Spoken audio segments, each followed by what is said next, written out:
Hi, everybody. This is Silvio Canto in Dallas, Texas on Tuesday, April the 27th, and welcome to our video commentary. Well, I'm sure you're familiar with the incident, Columbus, Ohio, I believe, where a police officer shot a woman who was allegedly going to, kill another young woman with a knife.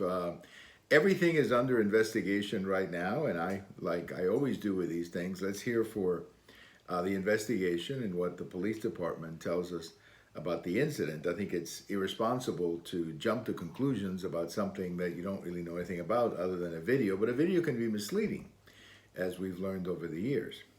Of course, someone who didn't hold back was LeBron James of the NBA, who immediately attacked the police officer without knowing anything, and even went as far as putting a picture of the police officer on Twitter with the heading of "You're next," which is, of course, a horrible thing that he did. Now, he did delete the picture, took it back, but to my knowledge, he has not apologized to the police officer, or for that matter, apologized for having jumped the gun here, if I may use that expression, to talk about this incident.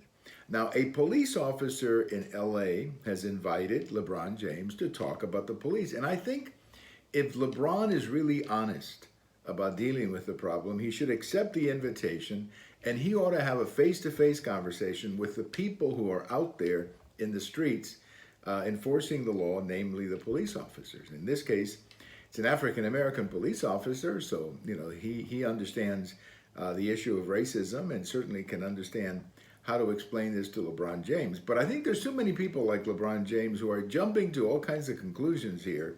Not every incident is the same. Every incident, in fact, is very different from the others.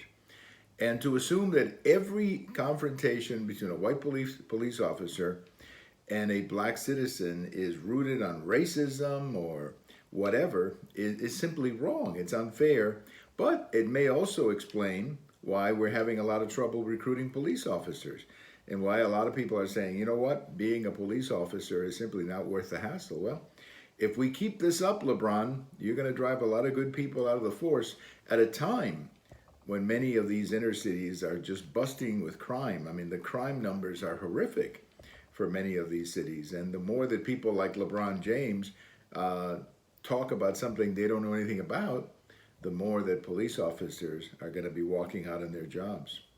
Thank you for watching. And if today is your birthday, happy birthday. Bye-bye, everybody.